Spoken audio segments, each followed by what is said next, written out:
Bon, Lucien, allez-y, hein, allez-y, parce que le direct ne marche pas, donc on va enregistrer et puis transcrire après. D'accord, d'accord. Ok, merci. Donc, le thème, c'est les incendies et explosions, les risques liés aux incendies et aux explosions.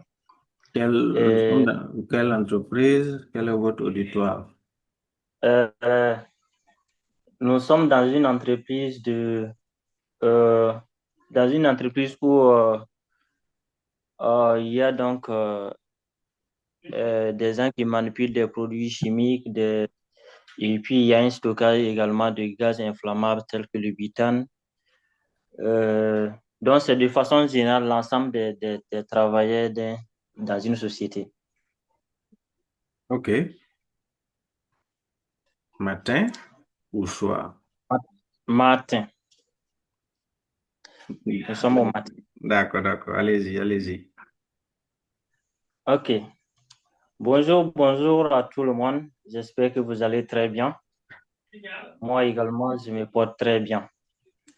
Alors, euh, la minute de sécurité passée, nous avons échangé sur un thème.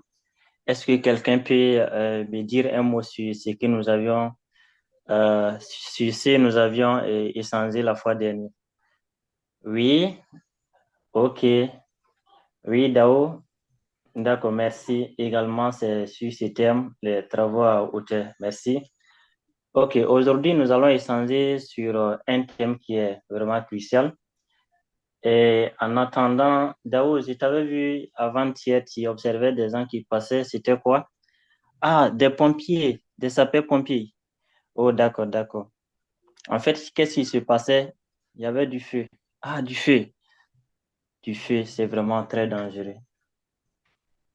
Ok, il n'y a pas de souci. Ce matin également, nous allons échanger sur un thème similaire, tel que les incendies et les explosions, parce que c'est vraiment très, très important que nous mettons vraiment euh, les mesures de sécurité en marche pour pouvoir vraiment éviter ces incendies et explosions.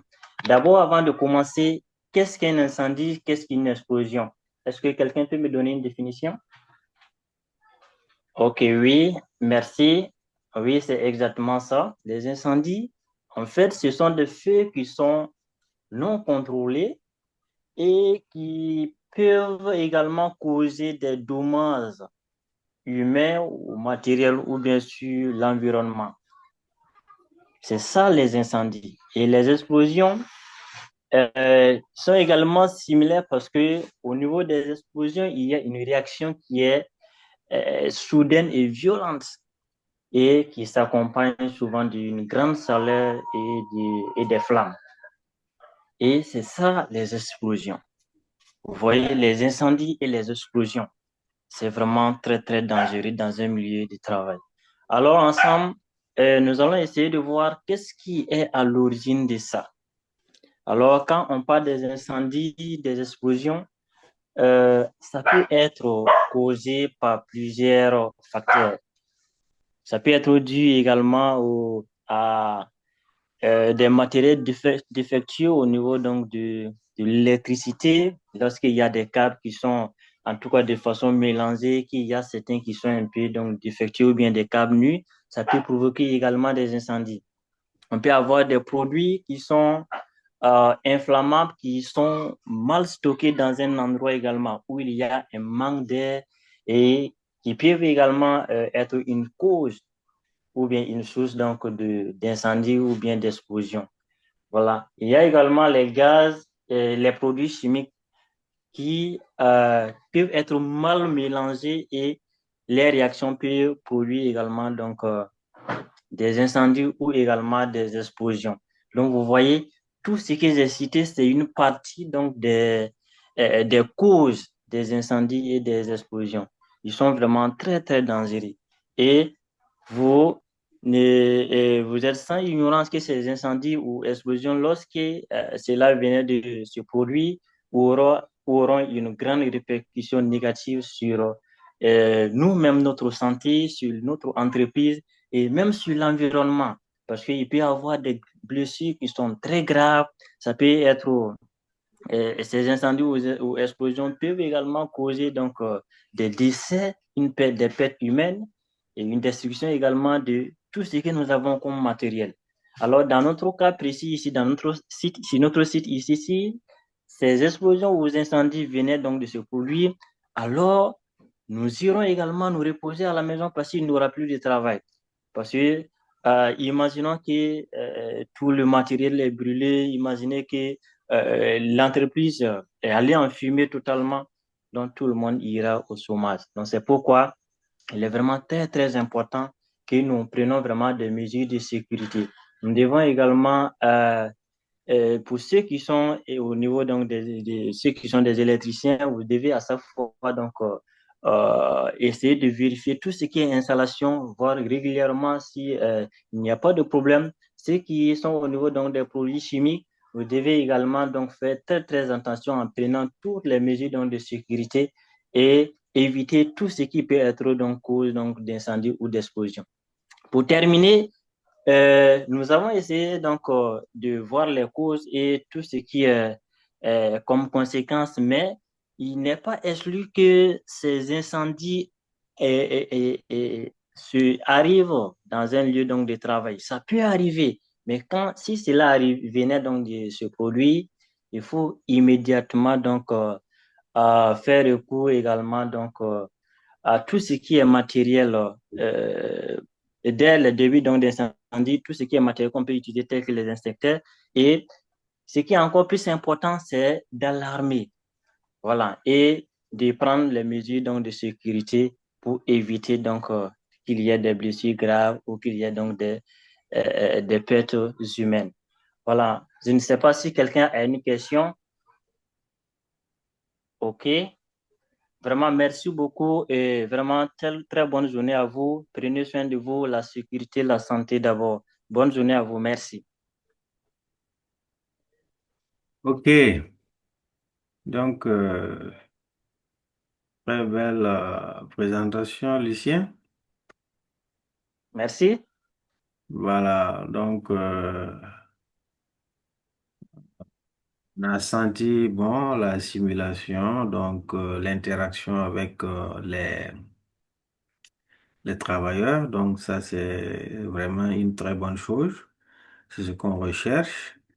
Aussi le fait de taquiner une personne en particulier. Voilà, ça captive tout le monde qui veut découvrir de quoi il s'agit, pourquoi c'est lui qu'on interpelle. Voilà. Donc, en introduction, c'est bien. Voilà. Dans le contenu aussi, on a vu de la matière. Voilà. Donc, vous aviez parlé donc des des incendies, des causes, voilà, et autres, et des conséquences. Donc, ce qui met en tout cas du contenu et puis un message assez clair. Voilà, donc ce qu'il faut peut-être euh, améliorer dans le contenu, c'est quand il s'agit d'un thème un thème comme ça, qu'on puisse voir aussi bien les causes, les conséquences, les moyens de lutte qu'on a. Voilà, donc vous avez abordé les instincteurs, mais il faut préciser que c'est, il faut que tout le monde soit formé, que tout le monde puisse utiliser, et surtout quand il s'agit d'incendie, en fait, c'est difficile de combattre les incendies. Les travailleurs ne peuvent pas combattre vraiment des incendies comme ça, mais les débuts d'incendie sont facilement maîtrisables. Voilà, donc et aussi évoquer la question de l'alerte, vu que vous aviez parlé de ça. Voilà, en tout cas, s'il s'agit d'un toolbox de ce genre, il faut que le chemin d'alerte soit rappelé. Voilà, que on sache comment alerter. Voilà, donc qu'est-ce qu'il faut faire? Voilà, il y a des IRT, des pompiers, ou voilà, rappeler le numéro, rappeler ce qu'il faut faire, voilà. Donc, pour que le contenu soit ça. Donc, ça, c'est pas grave. C'est juste que c'est une simulation, donc on comprend que ce n'est pas, voilà, donc le toolbox en réel, donc on peut, voilà, mais le message doit être assez clair, précis, concis et clair, voilà, pour que euh, le message qui est transmis soit utile, voilà, qu'on puisse l'utiliser et que ça soit efficace dans notre système donc de prévention sur le site. Voilà, donc et c'est très très bien. Voilà, donc et très bien présenté, donc bel essayage en tout cas. Beaucoup de courage et encore félicitations. Merci. Voilà.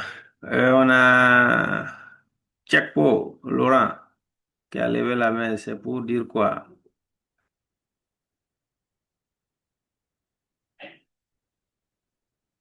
Laurent a la main levée. Oui, bonsoir formateur. Oui, bonsoir. C'est pour présenter ma minute de sécurité. Ok. Je Donc, veux parler, vous présentez oui, je sur veux, quoi? sur la poussière, La poussière, d'accord. oui, Donc, au on lieu est de dans travail. quelle entreprise, quel milieu et quel est l'auditoire? Nous sommes dans une entreprise de construction de routes et l'auditoire, c'est tous les travailleurs de l'entreprise. Ok. Un travail de jour ou de nuit? Travail de jour. Très bien. D'accord. Donc, ce qu'on va faire, euh, allez-y, sans déborder 5 minutes, parce que c'est le pied, ça. C'est la minute de sécurité aussi. On va voir comment vous gérez aussi le temps. Si le message peut être passé clairement, voilà, précis, concis et clair, voilà, en si peu de temps aussi. Alors, bonjour, chers amis, j'espère que vous allez bien. Tout le monde se porte à merveille, je suppose. Alors, ce matin, j'aimerais vous demander, est-ce qu'il y a quelqu'un parmi vous qui fête son anniversaire? Ah oui, Monsieur Zinsou, aujourd'hui c'est votre jour. On va faire un bon pour Monsieur Zinsou pour l'encourager, lui souhaiter joyeux anniversaire parmi nous ici. Là, oui, c'est bon, c'est bon. Ah, je viens d'entendre quelqu'un éternuer tout à l'heure. Ah, Monsieur Zako, c'est vous? Ah, on ne connaît pas vos souhaits, sinon on allait dire à vos souhaits. Néanmoins, qui peut me dire quelles sont les causes ou qu'est-ce qui a causé l'éternuement chez Monsieur Zizou? Oui. Ah, il est enrhumé. D'accord. Qui d'autre? Oui, sûrement la poussière. Ah, merci, Monsieur Zako. C'est exactement sur ce qu'on veut parler ce matin, la poussière. Alors, je voudrais vous demander, est-ce que la poussière est visible à l'œil nu? Est-ce que vous voyez, est-ce que vous arrivez à toucher la poussière? Oui? Ah non, vous dites non, on n'arrive pas à toucher la poussière. D'accord. Qui d'autre encore? Ok. Alors, monsieur, enlevez votre casque et passez la main dessus, on va voir quelque chose rapidement. Ah, vous voyez sa main? C'est rouge.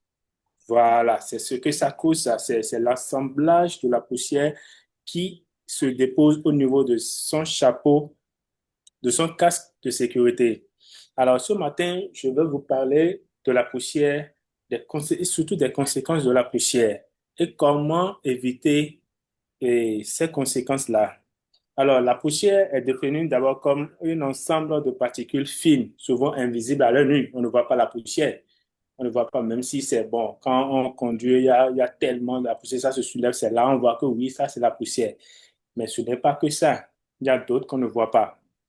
Alors, pour résumer, la poussière, c'est quelque chose qu'on ne voit pas. Donc, quels sont alors les dangers qui sont liés à la poussière? Il y a des risques respiratoires. Il y a aussi l'inhalation de poussière qui peut provoquer la toux, l'essoufflement, l'irritation et des maladies chroniques telles que asthme, ou bien encore bronchite, sans oublier la maladie de silicose. Est-ce que vous savez quels sont les différents types de poussières qu'on peut rencontrer sur notre chantier? Ne- Mis à part la poussière causée par les engins en roulant, il y a aussi la poussière au niveau de ceux qui travaillent dans le noir, ceux qui utilisent souvent le ciment. Ceux-là sont aussi confrontés à une poussière qui est constituée de silice, qui est une matière très dangereuse. Alors, je voudrais vous demander ce matin que sur notre lieu de travail, on va essayer de réduire au maximum la poussière. Déjà, même en nous comportant bien, en marchant bien. Si vous marchez, essayez de soulever les pieds. Ne trimballez pas les pieds par terre. Et aussi, pour ceux qui s'occupent de l'arrosage, faites-le à temps. N'attendez pas qu'on vous rappelle d'arroser, non. Et au niveau de ceux qui utilisent les machines pour couper les bétons ou bien quoi que ce soit, optez pour le coupage à l'arrosage, c'est-à-dire il y a une machine qui est là et ça s'accompagne avec de l'eau. Ou encore, on va faire recours aux équipements de protection individuelle. Ça, là, c'est obligatoire. Tout le monde, déjà, c'est affiché au niveau de la porte d'entrée. Si tu n'as pas ça, tu ne peux pas rentrer sur notre chantier. Donc, comme on est au niveau de la poussière, nous allons prendre en compte les, les protège-nez. On va porter les masques anti-poussière, des lunettes, des gants. Parce que la poussière, ce n'est pas seulement au niveau de la respiration que ça cause. Il y a aussi d'autres au niveau des yeux. Quand il y a trop de poussière là où tu es, tu as l'irritation cutanée. Et tu commences par frotter les yeux.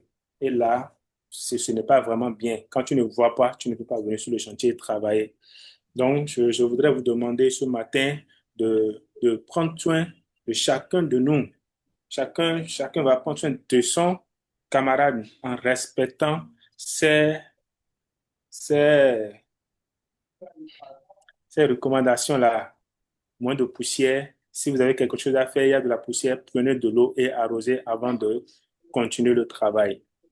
Merci. Qui a des questions à poser par rapport à notre sujet d'aujourd'hui qui est la poussière? Ah, s'il n'y a personne, ce qui veut dire que tout le monde l'a compris. Vous avez vos masques. Alors, je vous souhaite une très belle journée et on demande à Monsieur Zako, qui est très déterminé parmi nous, d'aller à la pharmacie, de prendre les médicaments au risque de nous contaminer nous aussi. Merci et passez une bonne journée. Ok, voilà. Très, très, très, très brillante présentation également, Monsieur Laurent. Laurent est où ça, déjà? Je suis au Bénin, précisément dans Voilà. la capitale, la Porte-Novo. Voilà, donc Laurent depuis Porto Novo. Voilà, une très très très brillante présentation. J'ai surtout aimé l'introduction, le gars qui éternue, donc qui est, on utilise ça pour entrer, donc le jeu, et puis on fait la relation avec le thème qu'on a à aborder ce jour. Donc c'est très très très bien, voilà. Une très belle simulation. Voilà.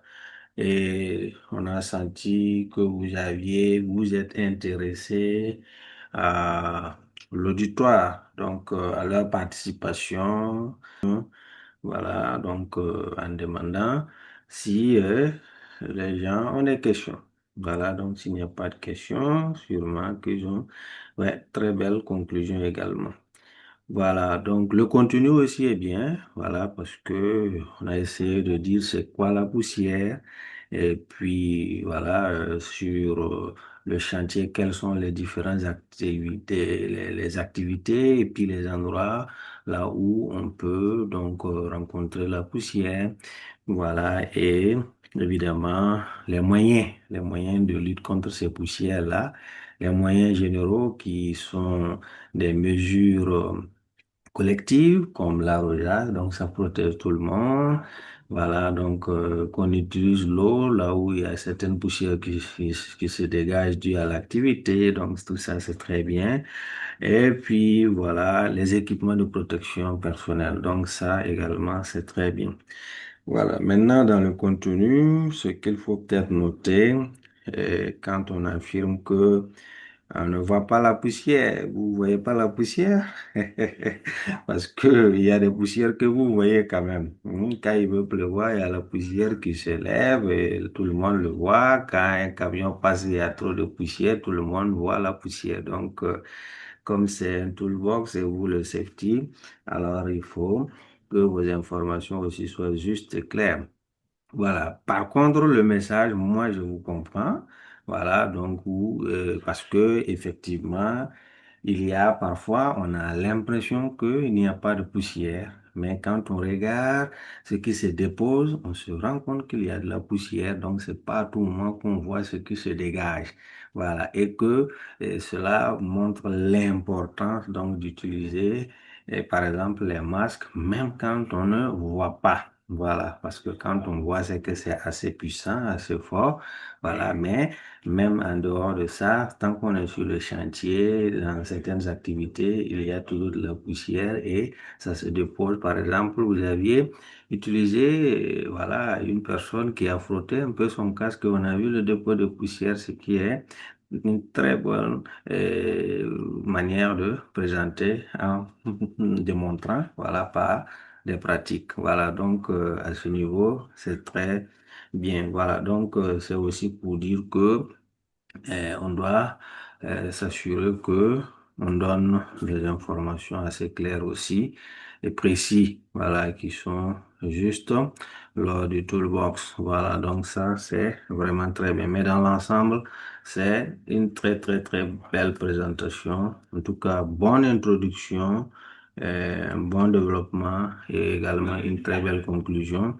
Voilà, vous aviez essayé, en tout cas, de voir que de demander la participation, donc de vérifier la compréhension à la fin, donc de façon générale, très très bien. Donc beaucoup de courage et en tout cas, Laurent depuis Porto Novo. Merci, merci et belle Merci, monsieur le présentation. formateur. Voilà. Ouais. All right. Donc, je crois que on a eu notre euh, quota pour aujourd'hui. Donc, on a eu deux personnes qui ont présenté. Donc, c'est très bien. On va donc poursuivre. Voilà, certainement, voilà, lors des séances à venir, même si c'est une personne, en tout cas, on va continuer.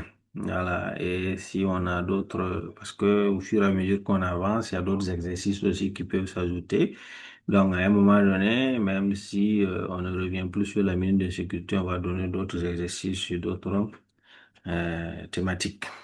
Voilà. Alors, donc merci à toutes et à tous, et bien sûr aux autres aussi, hein, les auditoires, ceux qui ont écouté, donc certainement que ça nous édifie tous. Alors, donc, nous allons passer au module du jour qui est donc l'inspection planifiée donc des lieux de travail. Alors, donc, vous vous souviendrez que l'un des premiers cours était sur effectivement le rôle et la responsabilité donc du superviseur QSSE. Alors, donc, de façon générale, on en a cité beaucoup de rôles qu'il doit jouer. Maintenant, vous saviez que pour remplir bien ce rôle, il y a des activités qui sont dites des activités très courantes qu'on va faire quotidiennement, voilà, hebdomadairement ou de façon périodique, voilà, et de façon continue à tout moment, voilà. Donc, l'inspection des lieux de travail en fait partie. Donc, c'est pour dire que c'est une activité très courante aussi sur le terrain en tant que QSEC. Voilà. Ici, on parle d'inspection planifiée des lieux de travail. Donc, c'est planifié. Quand c'est planifié, ça voudrait dire que c'est programmé, périodique. Donc, ça pourrait être selon un programme. Ça peut être un programme annuel. Voilà, où on sait que chaque mois, il y a tel endroit, on doit faire le tour et faire des inspections. Voilà, et que toutes les parties prenantes sont informées du programme. On leur rappelle tout simplement à l'approche pour conduire l'activité. Voilà, donc ça c'est planifié. Ça peut aussi être, pas peut-être programmé sur l'année ou quoi que ce soit de ce genre, mais on peut dire que chaque semaine, voilà, on peut dire genre chaque mercredi matin, on fait le tour du garage par exemple, on fait le tour de l'usine, voilà, ou à un endroit précis pour faire des inspections, vérifier les non-conformités et puis donc apporter donc des mesures correctives et autres. Voilà, donc ça, ce sont des inspections planifiées. Donc ça, eh ben, bien sûr, on ne le fera pas seul, on le fait avec les acteurs et puis d'autres parties prenantes et parties intéressées, mais il faut retenir que de façon générale, en dehors donc de ces inspections planifiées, eh bien, en tant que QHSE, comme j'ai l'habitude de le dire, tant que vous êtes sur le site, même si vous promenez sur le site, vous êtes en train de faire des inspections. Voilà, donc si vous remarquez des non-conformités ou des dangers ou des risques, vous allez les enregistrer et puis agir, évidemment, interpeller qui de droit et tout ça. Donc, à tout moment, tant que le HCC est sur site, alors il fait des inspections. Quand on fait le tour, quand on fait la ronde, c'est des inspections. Voilà, on vérifie les endroits, on remarque, on recherche qu'est-ce qui ne va pas et ce qu'il faut faire pour que tout aille bien, vraiment dans le sens donc de la prévention. Voilà. Donc, pour dire tout ceci, c'est pour souligner l'importance donc de cette activité, à savoir les inspections. Voilà, donc évidemment que nous allons nous intéresser aux inspections planifiées. Alors à la fin, nous devons pouvoir connaître dans ce contenu-là, l'objectif de cette formation, le but de l'inspection, le principe et les types d'inspection qu'on a, les étapes aussi de l'inspection, l'évaluation et la gravité des risques, les rôles et les responsabilités des uns et des autres, et puis conclure. Voilà, donc. Alors, l'objectif de ce module, c'est de pouvoir démontrer l'importance de l'inspection des lieux. Voilà, donc dans mon introduction, je crois déjà vous avoir déjà dit que c'est vraiment très important et c'est une activité très courante. Connaître les éléments utiles pour réaliser l'activité de l'inspection, connaître les étapes de l'inspection, voilà. Quant au but, le but, c'est d'identifier et enregistrer les risques réels, voilà, qui sont présents sur le lieu de travail. Donc, on va inspecter les bâtiments, les équipements, l'environnement, voilà, donc les procédés, les méthodes de travail, donc un certain nombre de choses qu'on va inspecter pour prévenir en tout cas certains risques. Alors, le but, c'est également de relever tout risque requérant une attention immédiate. Voilà. Donc, vérifier sur les mesures de contrôle qui existent par rapport à un risque connu déjà, si ces mesures-là sont suffisantes et opérationnelles, si ça fonctionne bien. Voilà, donc, et surtout de recommander, s'il y a lieu, des mesures correctives dans l'objectif d'éviter des accidents. Donc, le but de l'inspection, c'est vraiment tous ces points-là parce que l'inspection permet de voir à l'avance. Voilà, voir à l'avance, hein, voir que si tel problème n'est pas réglé, eh bien, voici ce qui va arriver. Donc, quand on voit à l'avance, on doit pouvoir mettre des actions pour éviter que ça n'arrive. Donc, c'est purement dans la prévention. Alors, le principe. Le principe, c'est simple. Il faut savoir que l'inspection, hein, est à la sécurité ce que l'entretien préventif est au maintien des équipements. Voilà, donc quand vous roulez votre voiture, et que à un moment donné, vous dites que oui, on a fait tel nombre de kilomètres, il faut qu'on fasse la vidange et puis faire une révision. C'est quoi? Ce n'est pas que la voiture, ou alors votre moto, quand vous partez faire la vidange ou bien la révision, ce n'est pas parce que la moto ou la voiture est en panne. Voilà, vous roulez bien, il n'y a pas de problème, vous partez seulement parce qu'il faut la réviser.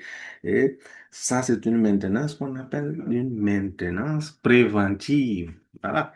Donc, on n'attend pas que ce soit en panne, on n'attend pas qu'il y ait des problèmes, c'est dans la prévention. Donc, c'est pareil, l'inspection du lieu de travail ici, hein, dans la sécurité, là, joue le même rôle que la maintenance préventive. Voilà.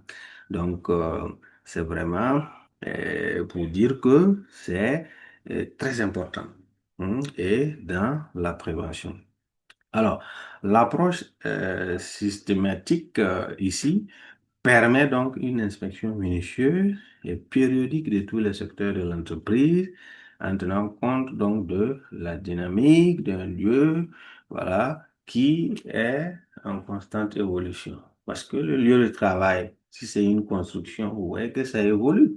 Si c'est une production dans une usine, les choses sont dynamiques, les choses ne sont pas, voilà. Donc ça bouge, ça change, ça évolue, ok? Donc il faudra suivre aussi cette dynamique et inspecter régulièrement. Voilà. Donc, c'est vraiment très important.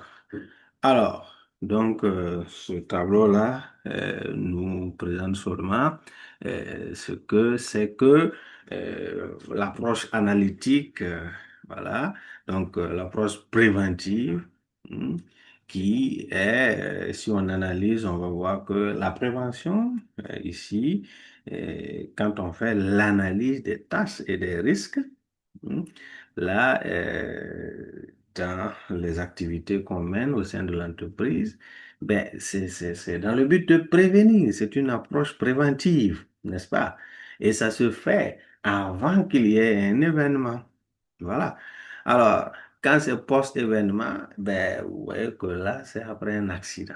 Après un accident, qu'est-ce qu'on fait? C'est des statistiques, hein? On part, on voit, il y a eu combien de dégâts, il y a eu combien de blessés. Donc, vous voyez. Donc, hein, si on analyse, c'est comme ça que ça se passe. Dans la description, ben, et l'inspection des lieux, voilà, fait partie et donc de la démarche préventive, hein, lorsqu'on analyse des tâches et des risques sur le lieu de terrain et le lieu de travail. Alors, quand c'est après les événements, ben, analytiquement, c'est des statistiques, mais dans la description des faits, c'est une enquête. Hein, c'est une enquête, hein, et analyse de l'accident qu'on fait en ce moment-là. Voilà, donc hein, la démarche préventive, vous voyez que c'est la meilleure, c'est ce qu'il faut faire. Évidemment que on verra aussi dans un cours prochain l'analyse et les enquêtes des accidents qui, d'une certaine manière, est aussi pour prévenir. Mais là, ça prévient la récidive, voilà, la répétition de ces événements-là. Sinon, c'est déjà arrivé. Alors, donc, l'inspection de lieux de travail est vraiment l'une des activités de base de la démarche préventive. Voilà, donc la démarche préventive qui est donc de prendre des actions, des mesures et autres pour éviter que ça n'arrive là. Alors là, il faut dire que l'inspection des lieux de travail est au cœur même de cette démarche-là. Voilà, donc elle est réalisée avant la survenue de l'événement ou de l'accident, ce qui est vraiment très important. Alors, donc, les risques, comme on le dit, les risques sont sur le lieu de travail, c'est dynamique. Et ben, si à ce stade, je crois que vous vous rappelez donc de ces termes-là, de ces définitions, qu'est-ce qu'un danger, qu'est-ce qu'un risque, autre. Alors, pour le danger, il faut juste le rappeler, c'est l'agent qui agresse là. Voilà, donc s'il y a une pierre qui peut tomber sur quelqu'un sur le lieu de travail, c'est la pierre qui est le danger. Voilà, donc s'il y a la poussière comme venait de développer Laurent, la poussière, c'est elle qui est le danger. OK? Alors, donc, et vous vous rappelez que le risque, on l'a dit, c'est simplement une exposition à un danger. Je dois travailler là où il y a cette pierre qui peut chuter. Alors donc, il y a risque de chute de pierre sur une personne.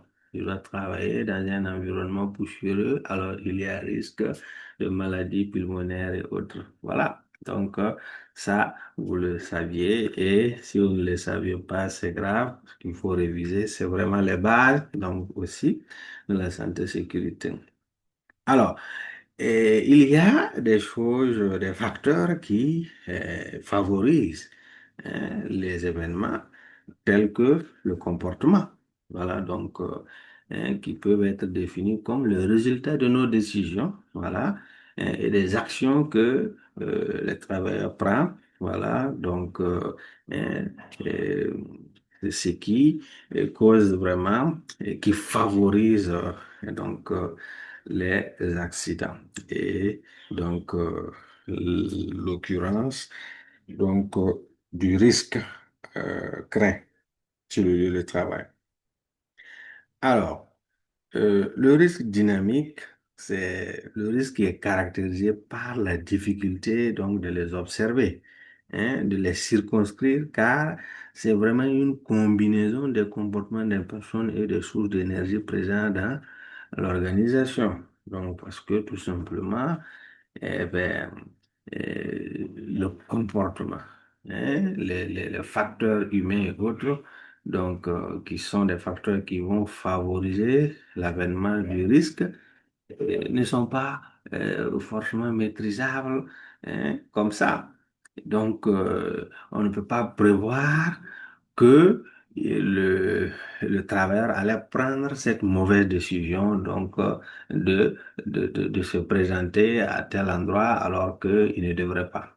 Donc, on ne peut pas prévoir que là, il a l'équipement de protection personnelle, mais qu'il va décider, par exemple, de ne pas l'utiliser. Donc, vous voyez, donc ce sont des facteurs qui font de telle sorte que ben, hein, le risque devient très dynamique sur le lieu de travail.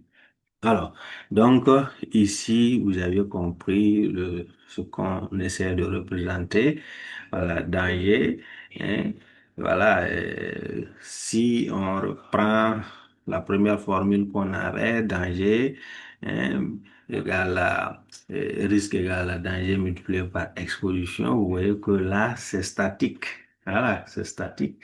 Mais le risque devient dynamique parce que il y a donc des comportements, il y a des facteurs organisationnels et individuels qui font que voilà le risque devient dynamique.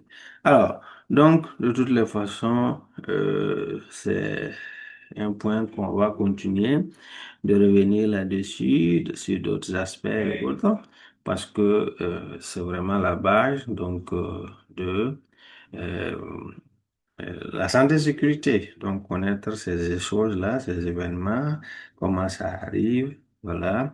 Et c'est un bon point pour mieux comprendre la démarche donc en santé et sécurité. Alors, nous parlons d'inspection de lieu de travail, mais qu'est-ce qu'on doit inspecter réellement sur le lieu de travail? Qu'est-ce qu'on inspecte? Alors là, c'est là où c'est encore très intéressant. Parce que l'inspection, contrairement à ce que la première impression que vous aviez quand on parle d'inspection, oui, tout de suite, on voit le bâtiment, oui, on va inspecter le bâtiment, hein, un équipement donné, une installation donnée, on peut inspecter. Voilà, on peut inspecter la ventilation, l'encombrement, on peut inspecter des outils, voilà, hein, et des échafaudages, des aisselles, des escabeaux. Voilà, on peut inspecter des outillages, des installations électriques, hein. Voilà, on peut inspecter les entrepôts, voilà, et autres. Mais ce n'est pas seulement les lieux physiques et certains outils physiques seulement qu'on peut inspecter. On peut aussi inspecter une méthode de travail. On peut inspecter une manutention. On peut inspecter une utilisation d'un produit. Voilà, donner un produit dangereux. Donc, bien sûr, il y a le matériel, les équipements, les dispositifs et équipements de sécurité. Voilà, quand on parle d'inspecter, par exemple, les, les e-stop, les boutons d'arrêt d'urgence, inspecter donc les harnais et autres. Tout ça, ce sont des équipements de sécurité qu'on peut inspecter. Voilà. Donc, on peut inspecter des appareillages, donc, les accessoires de levage, de manutention. Voilà. Mais aussi, on peut inspecter donc, des, euh, des procédures. Voilà. On peut inspecter la formation des opérateurs pour voir dans cette formation quelles sont les failles, qu'est-ce qu'on oublie. Voilà. Donc, vous voyez, ça arrive que il y ait un accident sur un lieu de travail et on se rend compte qu'il y avait une lacune dans la formation donc, des opérateurs. Alors, un camion a brûlé, voilà, et l'opérateur dit avoir hein, utilisé son extincteur, il a activé hein, l'automatisme, l'extinction automatique et tout ça. Donc, quand on regarde, apparemment, c'est comme s'il avait suivi la procédure. Voilà. On se rend compte, par exemple, que euh, quand quand il a noté le début d'incendie, il a tout de suite descendu et puis il a commencé à utiliser un extincteur et tout. Mais, par exemple, il a oublié d'éteindre le moteur, de mettre off la machine, par exemple. Vous voyez? Et là, qu'est-ce qu'on se rend compte? On se rend compte que eh ben, le fait qu'il n'a pas éteint le moteur, donc vous voyez, il y avait toujours des sources de chaleur, il y avait toujours des facteurs qui empêchait l'efficacité de l'extension. Vous voyez, par exemple. Donc ça, c'est une faille qui pouvait être soit dans la procédure ou dans la formation pratique. Voilà, donc il y a une faille quelque part. Donc vous voyez, donc oui, quand on parle d'inspection, eh bien, ça peut concerner un certain nombre de volets. Voilà. Quand on dit par exemple qu'il y a un inspecteur qui vient, donc il ne va pas seulement aller sur le terrain, mais il va aussi voir la conformité donc sur le papier et tout ça. Voilà, donc il y a beaucoup plus de possibilités. Donc c'est large, on peut élargir. Bien vrai que dans les activités courantes dont on parle ici et surtout les inspections planifiées, ben, ça va se focaliser sur euh, voilà, les équipements, les installations, les lieux. Voilà, donc, mais c'est pour dire de se mettre à l'esprit que l'inspection peut être beaucoup plus large. Voilà. Alors, donc, les types d'inspection planifiées qu'on a, la plupart du temps sur le terrain, voilà, ce sont les quatre types d'inspection. Alors, on a des inspections spécifiques. Voilà, spécifiques. On va voir dans le développement tout à l'heure. Et on a des inspections préalables. Voilà, c'est des inspections qu'il faut faire avant opération. Je crois qu'on a déjà même abordé Voilà, cela dans un cours passé. Alors, on a aussi des inspections régulières et des inspections générales. Alors, les inspections spécifiques. Là, c'est un type d'inspection qui est utilisé pour effectuer une inspection dans un endroit bien précis. Voilà. Où les éléments à évaluer sont identifiés. Voilà, donc, et généralement, ce sont des inspections qu'on fait occasionnellement. Voilà. Donc, on peut aller à l'usine pour faire une inspection. Sauf que l'inspection là concerne, par exemple, les éléments qui sont en relation avec l'incendie. Voilà. Donc, qu'est-ce qu'on va inspecter? On va inspecter les extincteurs. On va inspecter hein, les bouts, les tuyaux d'arrosage, hein, les bouts d'incendie. Voilà. Donc, tout ce qui est en rapport avec la lutte contre une éventuelle incendie qui se déclarerait à l'usine. Donc, on est parti vers une inspection à l'usine, mais l'inspection était spécifique. Ça ne concernait que les choses liées à l'incendie. Voilà. Si on a des systèmes d'arrosage automatique, c'est ça qu'on va vérifier. Si on a des détecteurs de fumée, des détecteurs, voilà, c'est ça. Tout ce qui est en rapport avec l'incendie. Voilà, donc ça, c'est une inspection spécifique.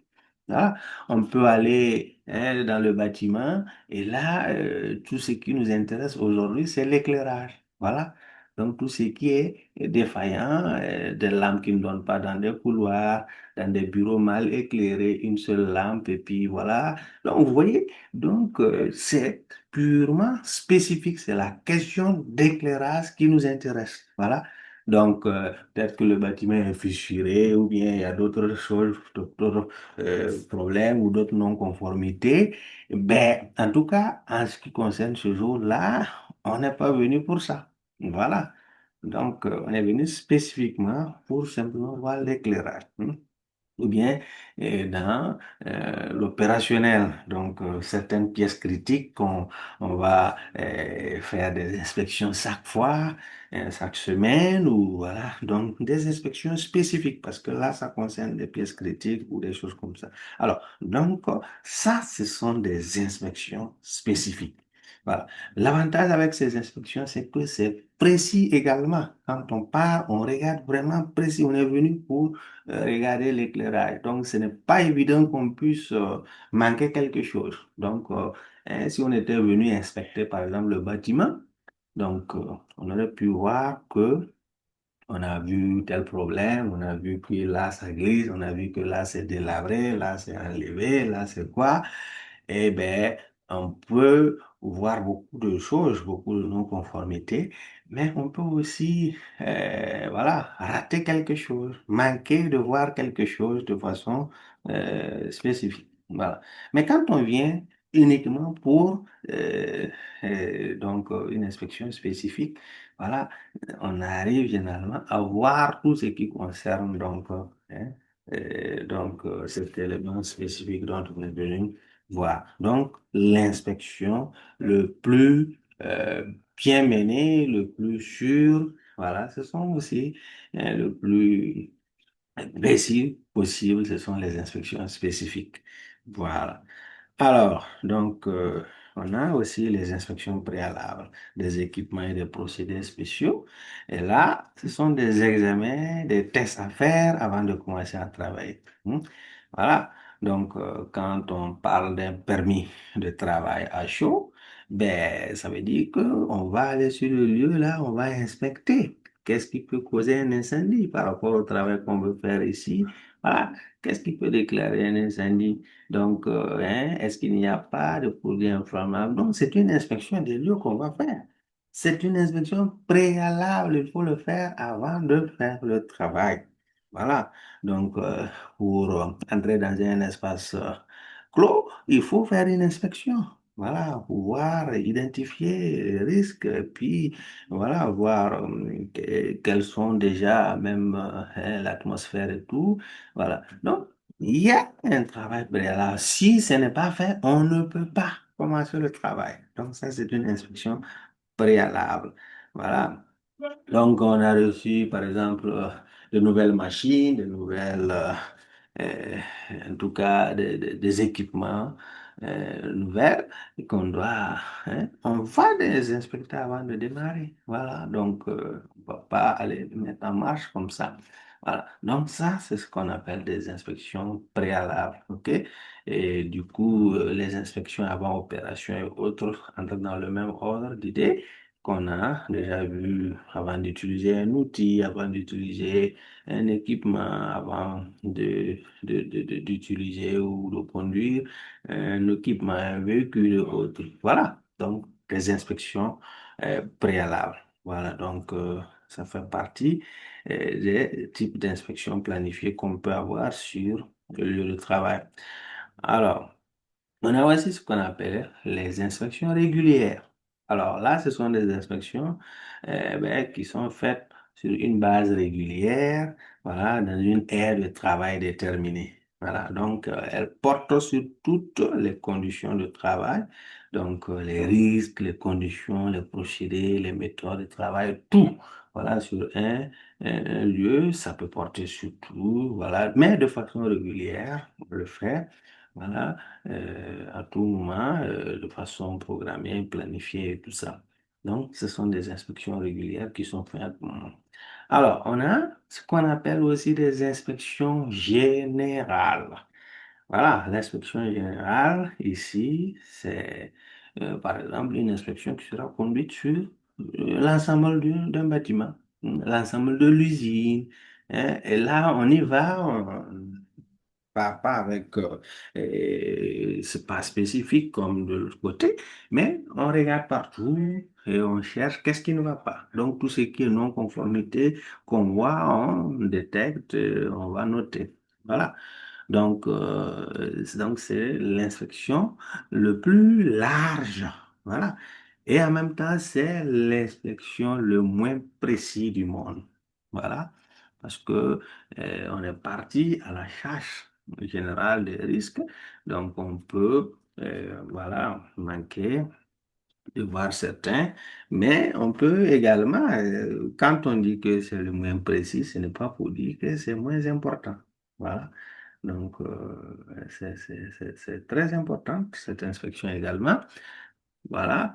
Juste que, oui, comme c'est large, on peut voir des choses, ou d'ailleurs, on verra beaucoup de choses, mais on va aussi marquer certaines, ou bien on va voir des choses sur un point de vue large, voilà, que plus précisément.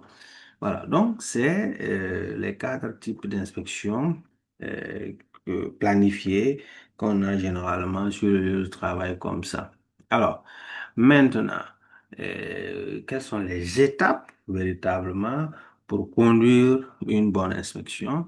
Voilà, donc et les étapes, on a quatre phases également, quatre étapes pour conduire une bonne inspection. Donc, la première qui est la préparation. La préparation, c'est-à-dire avant l'inspection, on doit préparer, hein. Ensuite, il vient la tournée de l'inspection. Là, c'est le jour de l'inspection, ce qu'on fait, la tournée pour faire.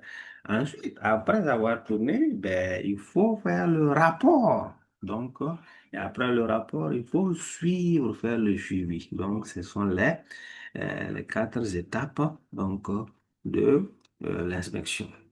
Alors, la préparation. La préparation, eh bien, puisque il faut réunir tous les matériels nécessaires, hein. Donc, la liste des choses à vérifier, hein, c'est important. Donc, on sait qu'arriver là-bas, les points critiques, c'est ici, c'est là. Donc, voilà, on va vérifier. Donc, pour s'assurer que voilà, après qu'on ait vraiment fait le tour. Alors, il faut revoir les procédures, hein. Qu'est-ce que la procédure dit à ce niveau, hein? Les rapports des anciennes inspections, hein? Quels sont les EPI nécessaires, etc., etc. Donc, il faut réunir tout, voilà, concernant l'inspection qu'on a à faire. Alors, il faut revoir les rapports des inspections précédentes aussi, voilà, parce que et ça permet de remettre en mémoire les dérogations qu'on a observées la fois dernière. Sinon, ben, on peut aller voir, c'est les mêmes choses là qu'on est revenu voir. Parce que ça n'a pas été corrigé. Donc, hmm, et voilà, et quand c'est comme ça, ça montre qu'il faut qu'on accorde une certaine importance ou une certaine attention particulière sur, par exemple, ce qu'on avait vu dans une inspection précédente qui est toujours là, qui n'est pas corrigé. Ça veut dire que dans le suivi ou bien, voilà, il y a eu quelque part c'est quelque chose qui n'a pas fonctionné. Alors, donc là, on doit s'attarder sur ça. Voilà. Donc, c'est bien de revoir les anciennes euh, inspections. Alors, réviser la liste de vérifications afin de l'avoir bien en tête. Voilà, ça aussi, c'est important. Donc, vous voyez qu'il faut préparer l'inspection. On ne va pas se lever comme ça et aller. Voilà, donc, si on n'est pas préparé, ben, on ne va pas conduire une bonne inspection. On va passer à côté de beaucoup de choses. Alors, la tournée elle-même, voilà, là c'est le jour de l'inspection. Donc, il faut s'assurer que pour que on puisse être sûr qu'on va faire une inspection de qualité, eh bien, il faut s'assurer que tous les secteurs à inspecter sont couverts.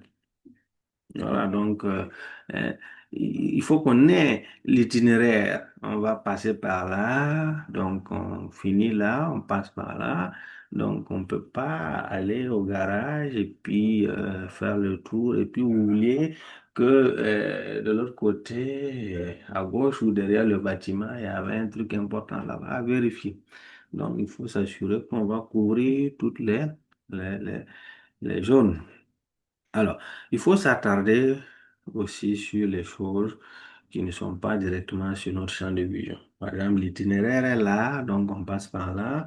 Donc, c'est un grand groupe, bon, c'est plusieurs personnes, donc c'est ce qu'on voit dans le champ visuel, et voilà qu'on remarque. Donc, il ne faut pas se limiter à ça, il faut s'attarder, hein, il faut rentrer dans certains angles pour voir certaines choses. Donc, lors de la tournée, on ne peut pas rester dans le couloir tout simplement. Il faut, voilà, parfois, hein, aller en profondeur pour pouvoir voir certaines choses. Voilà, ça c'est très important.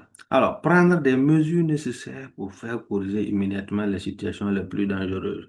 Lors d'une inspection, si on peut avoir un truc qui est, voilà, on peut corriger ça après, il n'y a pas de problème. Mais lors de l'inspection, on peut voir des actions graves qui nécessitent qu'on agisse immédiatement. Voilà.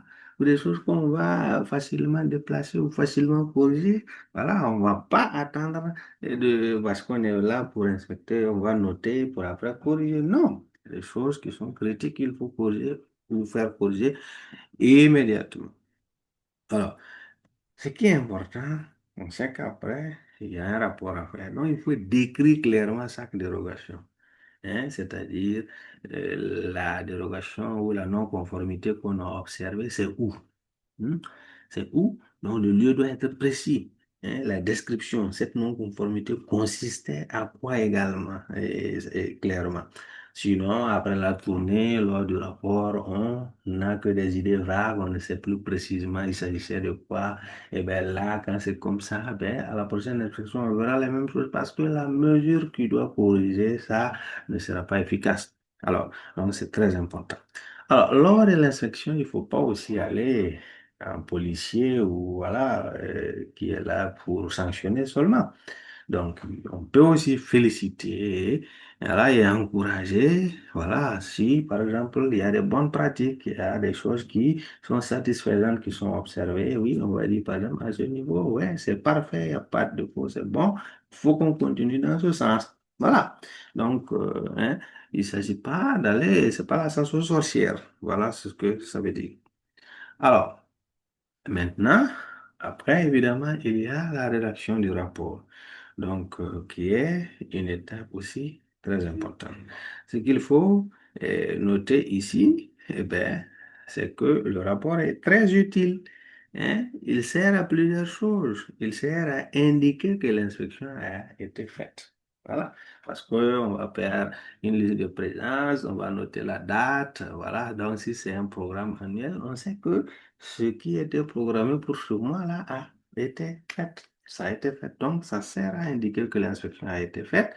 Ça sert également, hein, à renseigner sur les dérogations observées. Donc, à documenter cela. Voilà. Et bien sûr, c'est sur cette base-là qu'on va consulter, on va regarder pour faire le suivi des correctifs. Voilà. Donc, le rapport est très utile.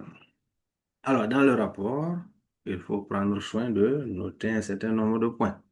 Donc, identifier clairement les dérogations, comme je le disais, voilà, d'indiquer si les mesures temporaires ont été prises, voilà, de préciser le correctif suggéré, d'indiquer un responsable pour les mesures correctives. À ce niveau également, c'est très important. Voilà, donc il faut surtout éviter de mettre des responsables vagues ou de mettre plusieurs personnes comme responsables d'une action. Donc, ils seront là à dire que c'est l'autre qui doit faire et finalement rien ne sera fait. Voilà, donc c'est important. Alors, il faut aussi indiquer clairement les délais accordés pour résoudre les problèmes rencontrés. Voilà, donc on ne va pas juste dire que oui, il y a un gros tas de trucs ici qui représentent un risque pour les travailleurs qu'il faut dégager. Voilà, et ne met pas de date. Dégager jusqu'à quand? Voilà, donc oui, on pourra toujours dire que oui, on va le faire, on va le faire. Donc, et ça ne sera jamais fait. Donc, il faut donner des délais assez clairs, voilà, pour régler les problèmes. Alors, l'inspection euh, ne sera vraiment efficace que si la conclusion est, est rapidement transmise. C'est-à-dire le rapport, là, on doit le faire rapidement. Après la fin de l'inspection, on fait le rapport rapidement pour transmettre aux intéressés, donc, hein, les rapports pour que le suivi des actions collectives puisse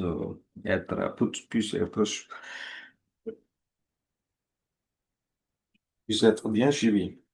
Excusez-moi. Alors, donc, c'est vraiment important donc de désigner les personnes qui doivent, à qui le rapport doit être adressé également.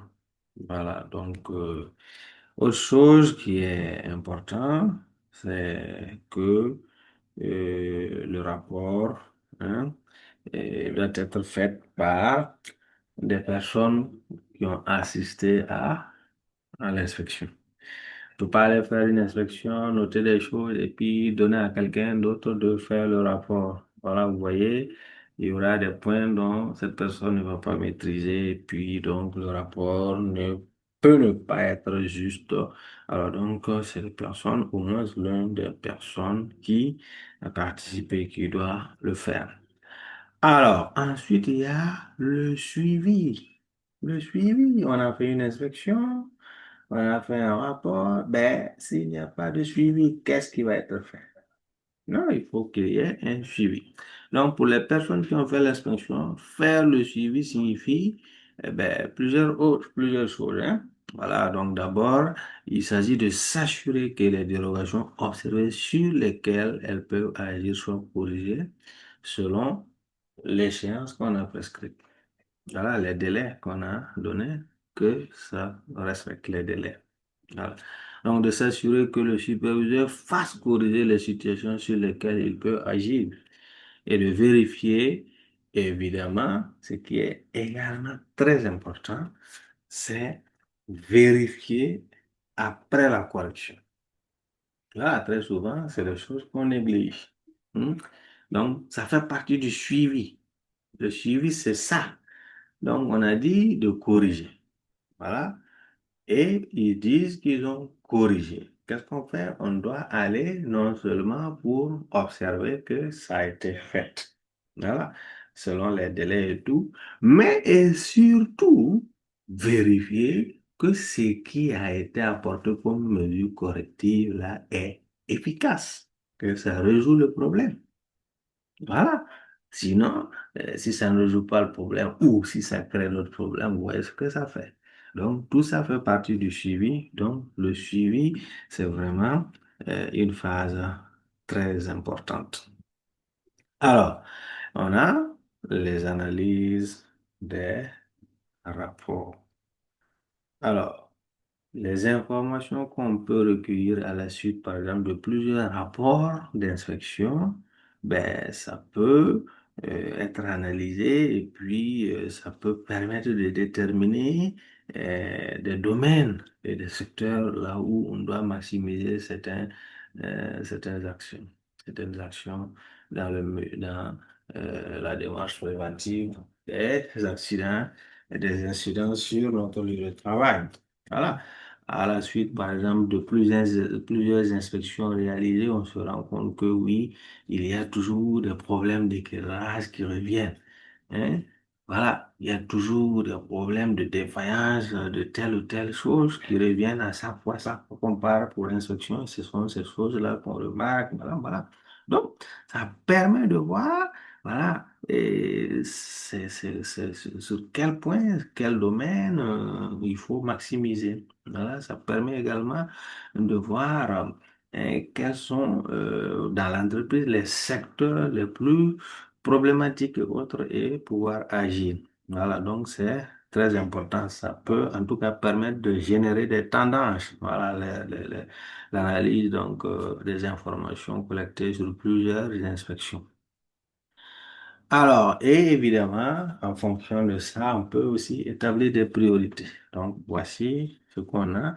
Et donc, ce qu'on va commencer, on va attaquer ce problème en priorité. Ensuite, voilà, donc ça permet de planifier la prévention au sein de l'entreprise.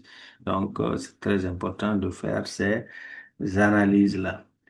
Alors, donc, quelque chose de très important dont on va voir, c'est l'évaluation et la gravité donc, des risques. Voilà. Voici un tableau, voilà, ici, qui est important à connaître déjà. Alors, donc, quand on va conduire une inspection, oui, il y a des priorités qu'on va mettre. Voilà.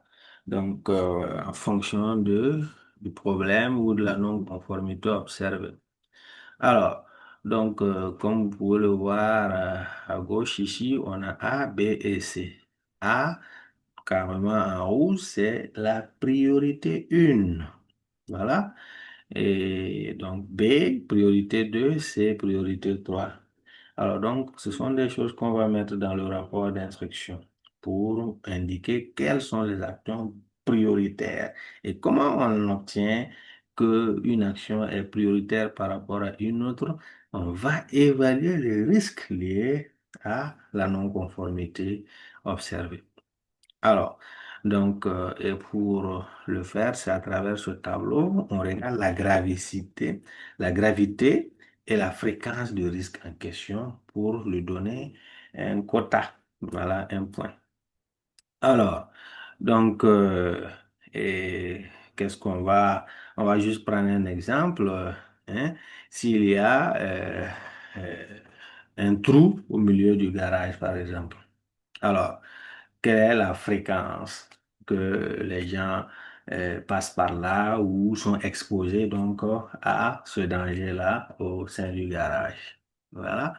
Donc, on va évaluer. Et puis, maintenant, ça, c'est la fréquence. Et on va aussi regarder la gravité. Si, par exemple, quelqu'un tombait dans ce trou, quelles seraient les conséquences? Est-ce que ça serait grave? Voilà. Ça serait moins grave, ça serait très grave. Voilà. C'est ça qu'on va voir. Donc, on va supposer que si le trou se trouve quelque part où tout le monde passe par là, donc on va voir que la fréquence serait très élevée. C'est une fréquence très élevée. Donc, voilà. Maintenant, si en même temps, voilà, donc il faut que je pointe un peu pour que vous puissiez euh, suivre. Oui. Donc, un instant, je choisis ça. Alors, donc, si nous sommes ici donc la fréquence est très élevée, alors, et si par exemple la conséquence aussi est très élevée, par exemple quelqu'un qui tombait dans ce trou-là, il y aura une incapacité permanente, on va lui amputer une jambe par exemple. Voilà, donc on va faire le croisement entre très fréquent et très grave. Voilà, nous sommes ici. Donc c'est A. Donc ça veut dire priorité 1. Donc l'action sur cette non-conformité, ce trou observé là sera, et voilà. Donc, il y a un travail où les gens, ils doivent monter en hauteur pour faire ce travail-là, sur un équipement, par exemple. Voilà. Et on sait bien que si quelqu'un tombait tellement c'est haut, à partir de cet équipement-là, s'il tombait, eh ben, il va, en tout cas, devenir paralysé, par exemple. Donc, vous voyez que c'est la gravité, c'est très grave. Et la fréquence, on va dire que chaque jour, il y a des pannes de ce genre. Donc, chaque jour, par exemple, on fait ce genre d'intervention. Donc, si on analyse, ça serait très grave, justement, puisque c'est très fréquent et c'est très grave si ça devait arriver. Donc, on se retrouve ici. Voilà, ça peut être très fréquent, mais bon, c'est moyen. Ça veut dire que la gravité, si ça arrivait, c'est moyen, mais vous voyez, comme c'est très fréquent, alors, donc, si on croisait très fréquent et moyen, on est toujours dans A, priorité. Voilà, mais par exemple, si, bien sûr, c'est des choses qu'on fait tout le temps, mais bon, il y a tellement des EPC ou des dispositions qui ont été prises et que, bon, si ça devait arriver, ben oui, ça serait les conséquences, la gravité ne serait pas vraiment ça, ça serait très peu. Voilà, donc quand c'est le cas, voilà, ça peut être très fréquent, mais voilà, comme c'est très peu, on croise très et peu ici, on se retrouve dans B. Voilà, donc B, ça sera classé comme une priorité 2 ici. Voilà. Par contre, si la fréquence elle-même, voilà, c'est pas très fréquent, alors peut-être qu'on fait ça une fois par semaine. Bon, c'est moyen. Voilà, et que si ça devait, la gravité aussi est moyenne. Donc, vous voyez, là, on courage, on se retrouve à B ici. Si la gravité est très peu, donc moyen, donc voilà, sera assez ici et là, voilà. Donc, quand c'est très peu aussi, la fréquence, donc, et par exemple, une gravité très peu aussi, on se retrouvera ici. Si on fait le croisement peu et peu, voilà, ici, C. Donc, ce sera classé comme priorité 3. Alors, donc, c'est une manière d'évaluer donc les risques lors donc de l'inspection de lieu. Alors, j'espère bien que vous aviez compris ce tableau, c'est très important. Mais bon, le prochain cours qu'on aura aussi, là, c'est sur l'accident, voilà, et l'analyse même des tâches, hein. Voilà, dans le GSC, il y a aussi ce même type de tableau-là qu'on va voir. C'est juste le contexte qui change, voilà. Mais celui qui n'a pas compris ça aujourd'hui, ben, il peut comprendre mieux là-bas parce que là, on va prendre aussi des exemples d'action et ben, voilà. Donc, c'est un tableau en tout cas très important parce qu'on va devoir l'utiliser. Voilà, donc les termes peuvent changer au lieu donc de A, B, C. Voilà, parce qu'ici, on a classifié quand il s'agira de risques dans les tâches, on va mettre par exemple des chiffres pour qu'on voit, pour qu'on estime le degré, voilà, donc du risque en fonction de ces chiffres-là. Alors, donc, déjà, le principe du tableau doit être bien assimilé pour, voilà, la suite. Voilà, très important. Alors, donc, on poursuit. Donc, si on sait analyser et évaluer les risques, c'est-à-dire les priorités pour l'inspection, ce serait très bien. Alors, donc, selon ce qu'on a vu ici, si c'est classé A, c'est que le risque est majeur, ça veut dire que quelqu'un peut mourir. Voilà, ça peut être fatal, critique. B, ça veut dire que le risque est moyen, blessure grave, oui, ça peut arriver. C pour risque mineur, blessure mineure. Voilà, donc ici, quand c'est A, ça veut dire que ce soit des conditions ou des pratiques susceptibles d'entraîner une incapacité permanente, la mort, la perte d'une partie du corps. Voilà, donc voilà. Et là, hein, puisque c'est une priorité une, eh ben, le correctif qu'on doit apporter pour corriger cette non-conformité-là doit être rapidement déployé. Donc, entre immédiatement à 2 jours. Voilà, donc pendant qu'on fait une inspection, on voit euh, une condition ou une pratique qui est très gravissime qu'on a classée de priorité une, et ben, ça veut dire immédiatement on doit pouvoir régler ce problème ou en tout cas, s'il le faut, avant 2 jours. Voilà, donc ça c'est en même temps, si on arrive à évaluer, on peut arriver à donner les délais en fonction de cela. Alors quand c'est B, les risques de classe B, conditions ou pratiques susceptibles d'entraîner des blessures, des maladies graves et autres. Voilà, donc le correctif peut être apporté dans un délai, voilà, de 3 à 10 jours. Donc, c'est en fonction voilà, du degré, de la priorité qu'on va accorder les délais pour, voilà, réaliser les mesures correctives. Alors, quand c'est C, le correctif peut hein, varier entre 11 à 20 jours. Voilà, donc, si on voit des choses et qu'on dit, OK, dans 2 semaines ou dans 3 semaines, il va falloir que on règle ça, eh ben, quand on donne un délai qui vaut ça, c'est que le risque aussi est, voilà, est de classe C, donc mineur. Alors, dans ces choses-là, dans l'inspection, le suivi et tout ça, il y a des rôles et des responsabilités et la direction a son rôle à jouer. La direction de l'entreprise doit pouvoir allouer, donner les moyens, les ressources nécessaires pour conduire ces inspections-là et puis donc faire les corrections, voilà, donc des non-conformités observées. Alors, donc, la direction, c'est elle aussi qui désigne les responsables et bien sûr s'assure du bon fonctionnement de l'activité. Voilà, donc le superviseur, je vais dire, ou la supervision. Donc là, quel est leur rôle? Leur rôle, c'est de participer aux inspections. Le superviseur qui assure, le superviseur du garage, le superviseur de l'usine, voilà, directeur, autres, les acteurs. Donc, leur rôle, c'est de participer déjà à l'inspection et d'informer et impliquer les travailleurs également. Voilà, donc on doit impliquer les travailleurs également. Et bien sûr, le suivi. Le suivi fait partie des choses de leur responsabilité. Les superviseurs doivent suivre. Voilà, donc pour que les correctifs puissent être rapidement ou en tout cas faites dans les délais qui ont été assignés. Alors, le comité santé-sécurité, si il a lieu, voilà, et s'il existe dans l'entreprise, eh bien, il peut participer aux inspections. Voilà, donc ils peuvent cibler aussi des activités de prévention, voilà, et mesurer les performances, par exemple, des mesures qu'on va apporter.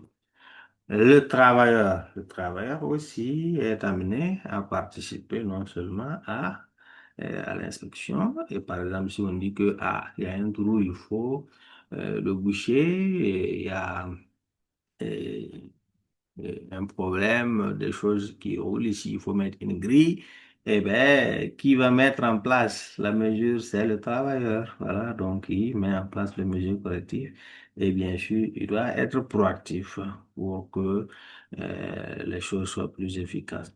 Alors, donc, ce sont les responsabilités des uns et des autres. Maintenant, quels sont les pièges à éviter pour conduire une très bonne inspection?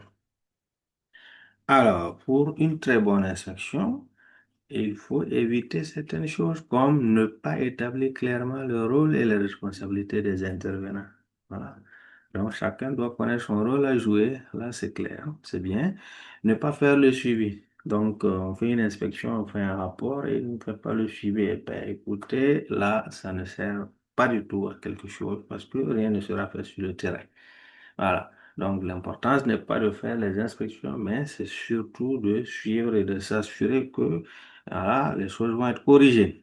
Alors, ne pas respecter les échéanciers, eh bien, là aussi, c'est un problème. Si les délais qu'on s'est donnés pour corriger les choses ne sont pas respectés et qu'il n'y a même pas de retour, eh bien, faire les inspections risque de devenir inutile également.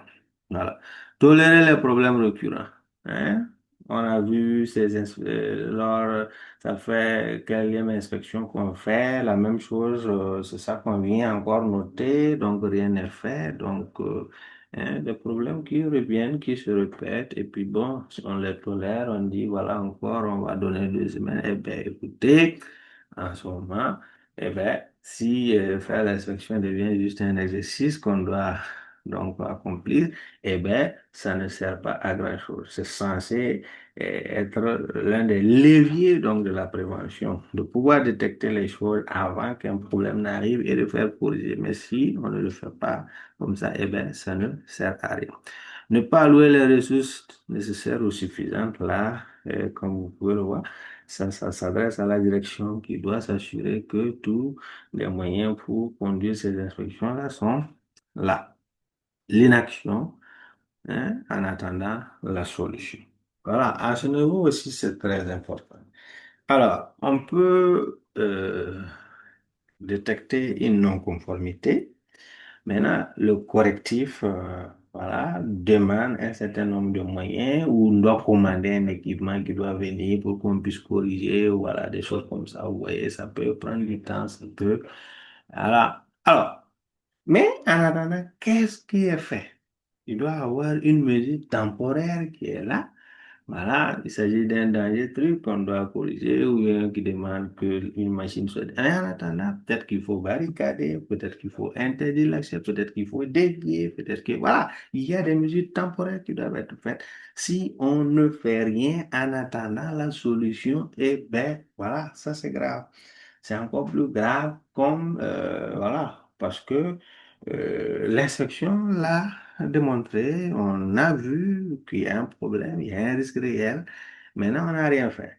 Voilà.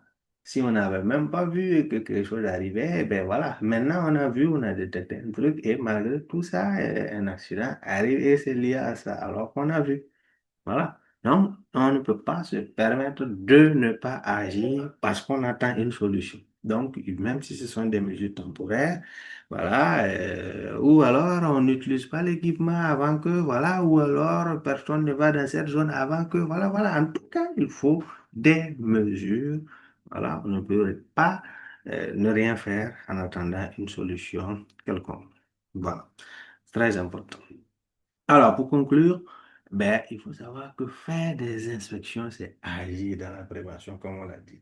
Hein. C'est l'un des leviers, hein, de la prévention.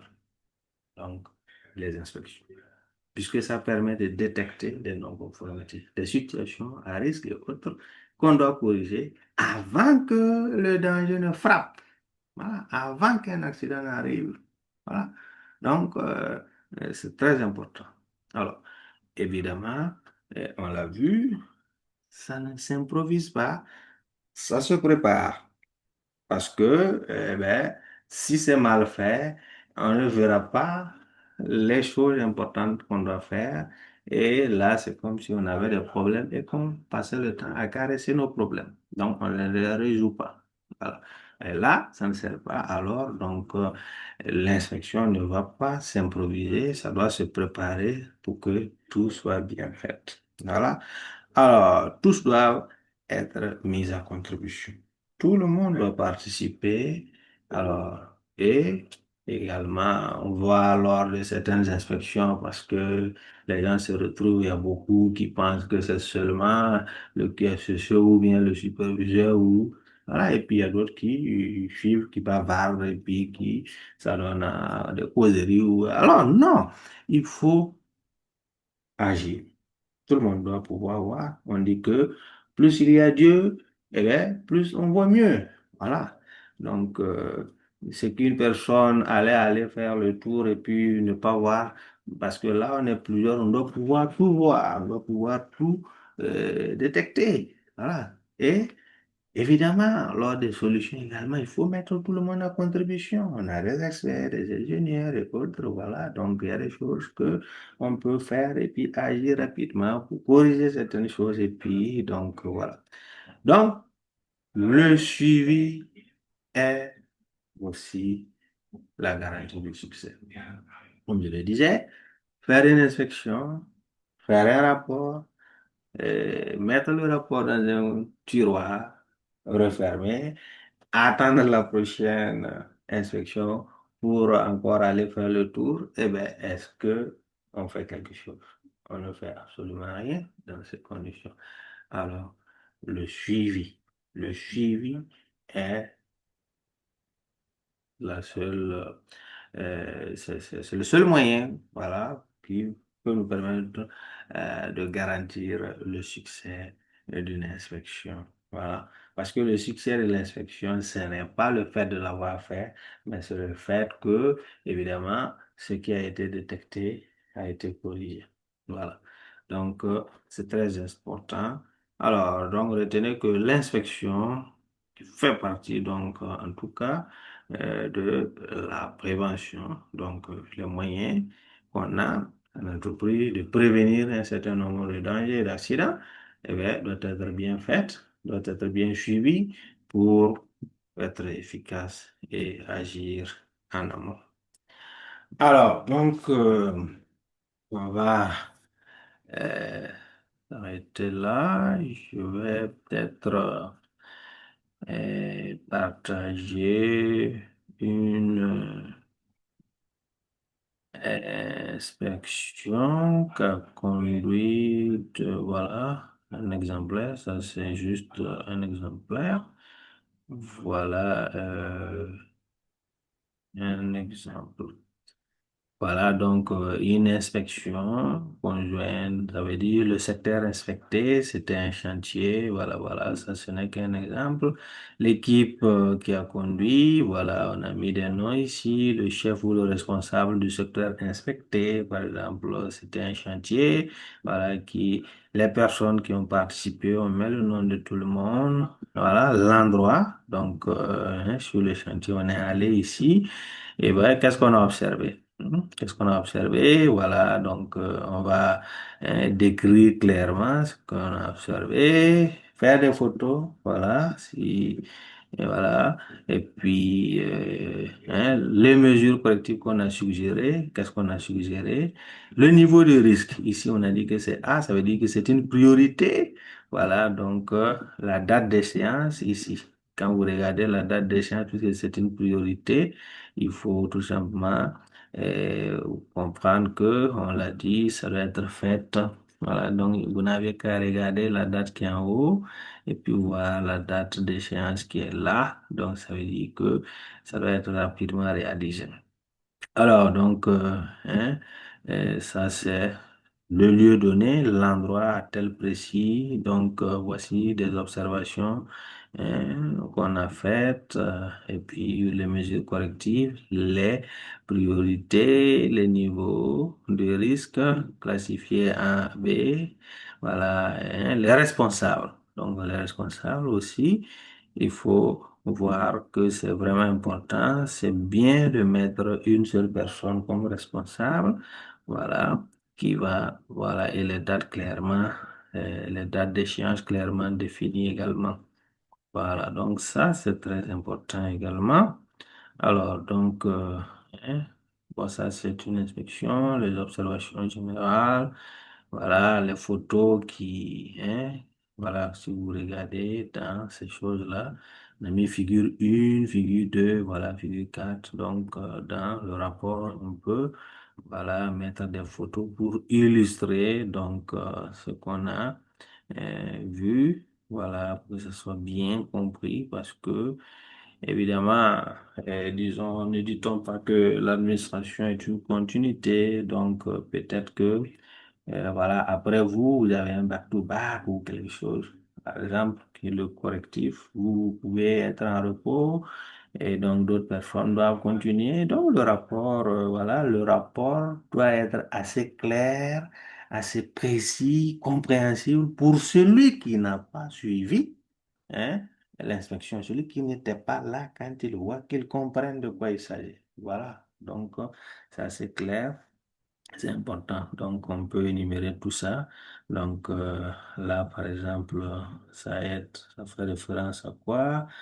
Et voilà, voilà, voilà. Donc, c'est un exemple de rapport. Sur un chantier, voici des choses qui peuvent être source d'incendie, ils ont planifié des choses dans le rangement, le housekeeping, mauvais rangement, hein, un chantier de construction de personnes qui ne portent pas des EPI ou autres, voilà, donc un certain nombre de choses. Ça, n'est qu'un exemple. Voici un trou au milieu, donc, qui devrait être non seulement barricadé ou balisé, ou en tout cas, voilà. Donc, et la photo clairement faite, donc des simulations sur ce qui peut être fait comme correctif pour signaler le trou et tout ça. Voilà, donc ça c'est un exemple. Donc, d'inspection, on s'arrête là. S'il y a des questions, une ou deux questions avant qu'il ne soit 21 heures. Voilà, comme vous l'aviez demandé, donc les dimanches, bien définir tôt pour permettre les gens et les autres d'aller se reposer pour mieux entamer leur semaine. Alors, des questions?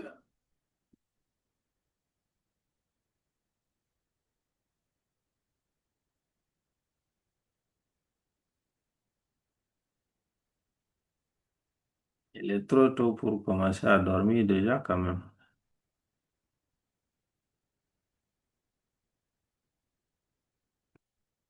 Je ne vois pas de main levée. Monsieur Cabré, vous parliez, mais on ne vous entend pas.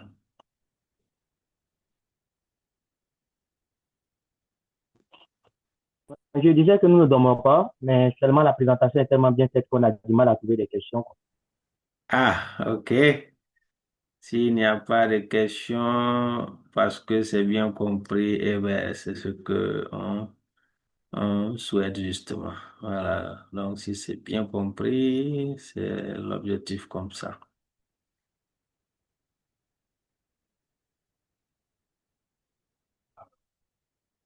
Alors, donc, je ne vois toujours pas de main levée. Alors, donc,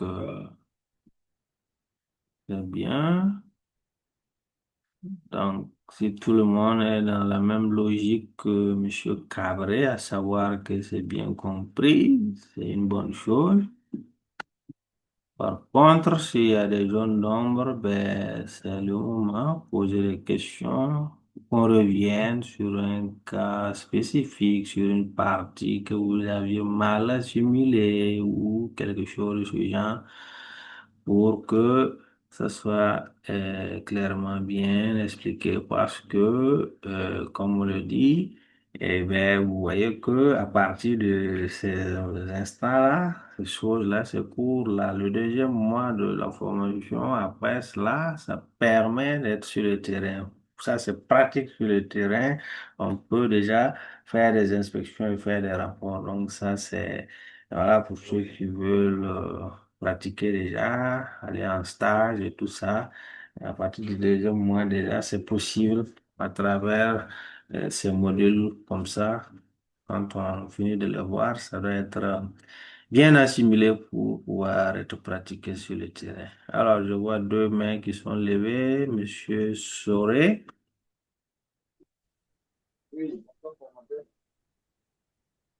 Par contre, votre voix, on ne vous entend pas. Parler un peu plus fort. Il dit bonsoir, formateur. Oui, monsieur Soré. Oui, moi, j'aimerais que vous reveniez sur le tableau là. Prendre peut-être un autre exemple tout à l'heure. Bien nous expliquer le tableau en question. Votre voix s'évanouit. Je n'ai pas bien entendu la question. Le tableau d'inspection, le tableau. Tableau d'inspection? Oui, oui, oui. Ah, c'est quel tableau encore? Excusez, formateur, c'est le tableau où il y a ABC là. Les risques là, majeurs et gravité là. Ma Ok, question même aussi. ok, ok, ok. Y a pas de problème. C'est Bansé qui parle. Bansé aussi avait la main levée, non? Oui, c'est moi, mais on va laisser Soré parler d'abord, comme il a été premier avant moi. Oui, oui, on a compris la question de Soré. Il veut qu'on revoie, qu'on revienne sur le tableau des priorités, là, c'est ça? Voilà. Exactement. Et Bansé, c'est une autre question ou bien c'était dans la même logique? Moi aussi, c'est le même tableau. J'ai vu que il y a une partie où c'est C, mais la gravité peut être A là. Je ne sais pas si c'est possible ou pas. Si on pouvait C'est revenir sur le la tableau là, comme ça, je gravité. pourrais bien poser ma question là. D'accord, d'accord, Ou d'accord. c'est B qui a A. D'accord, d'accord. Je vais revenir rapidement sur le tableau. Et je vous rassure que le prochain cours est un autre tableau comme ça également que vous allez donc bien comprendre. Voilà, donc un instant, je vais arrêter celui-là et puis revenir sur ça.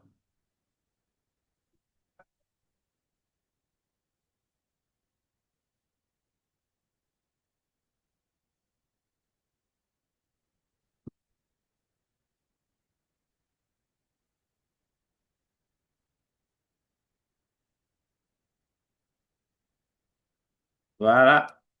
Alors, euh, comme Bansé et Soré ont posé la même question, donc pour Soré, c'est de façon générale, mais Bansé parle de C alors que c'est quoi? Ça, j'ai pas bien assimilé. Qu'est-ce que vous voulez dire, monsieur Bansé? Je vois que si on fait le croisement Mhm. où il y a peu, je vois C qui peut aller jusqu'à A là. C'est là-bas que je voulais comprendre. Où est B pour devenir A? Est-ce que Est-ce que vous c'est avez est-ce compris le que- principe du tableau? Il n'y a pas de B qui devienne A, hein? Voilà ce qu'on veut dire. Si, voilà, pour avoir C, voici dans ce tableau-là, on a trois points où il y a C. Donc, si on a peu, la fréquence est peu, voilà, et que la gravité est moyenne. Voilà. Donc, vous prenez moyen. Allez-y à moyen ici. Vous amenez ça jusqu'à peu. Voilà, peu, c'est ici. D'accord. Donc, quand vous le croisement donne C. Voilà. Ça, c'est clair. Alors, un autre C, celui-là. Alors là, la fréquence est peu et la gravité aussi est peu. Donc, le croisement donne C. Maintenant, on peut avoir une fréquence moyenne avec une gravité peu. Donc, si on croise moyen et peu, voilà, ça donne aussi C. Donc, on pourra classer ça en priorité 3. Voilà. Donc, pour revenir de façon générale, c'est juste en fonction des non-conformités qu'on va observer sur le terrain, voilà, sur le lieu de travail, il faudra qu'on puisse tout simplement les classer. Qu'est-ce qui est grave, qu'est-ce qui doit être résolu très rapidement, donc établir des priorités. Voilà, donc c'est pour évaluer les risques des actions ou des pratiques ou des choses qu'on a observées lors de l'inspection. Voilà, donc ce que j'avais pris comme exemple, on observe par exemple que, parce que lorsqu'on faisait une inspection, on voit des gens qui travaillent en hauteur Donc, c'est une activité qui est là presque chaque jour. Il y a une intervention en hauteur. Donc, et par exemple, ou alors disons que ils doivent monter sur une échelle. Il y a quelqu'un qui a mis le haut-parleur, hein?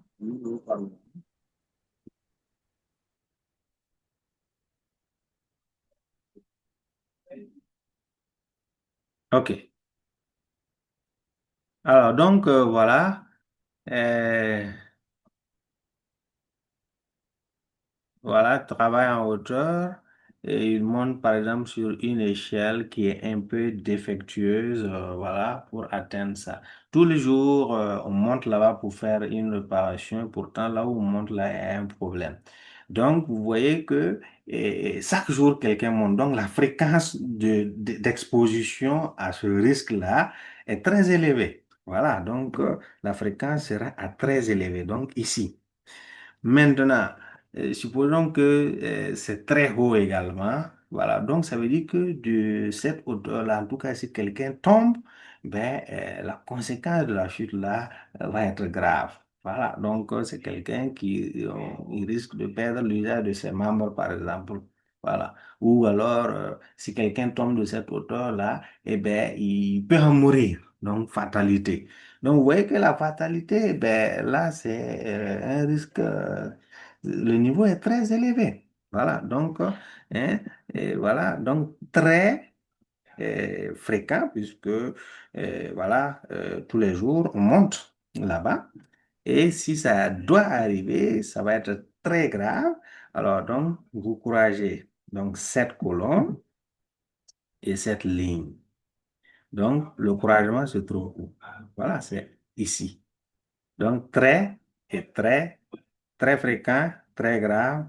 Donc, c'est une priorité numéro une. Voilà, tout simplement. Voilà. Par contre, c'est très fréquent, mais bon, peut-être que c'est pas très haut. Donc, si quelqu'un doit euh, trébucher de là, et ben voilà, il aura peut-être quelques blessures mineures. Voilà.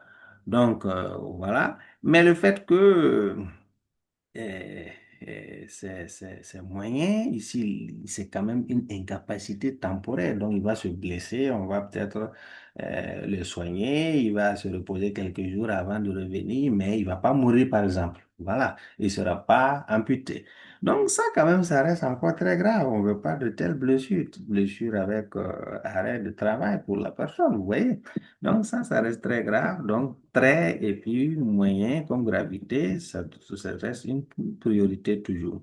Voilà, numéro une. Voilà, mais par contre, c'est très fréquent, mais c'est, et voilà, la gravité, si ça arrivait, la conséquence, bon, c'est un peu, voilà, donc, mais quand même, le fait que c'est très fréquent là, si on a plusieurs personnes qui doivent être exposées à ça, ben, ça, quand même, c'est une priorité de, voilà, B.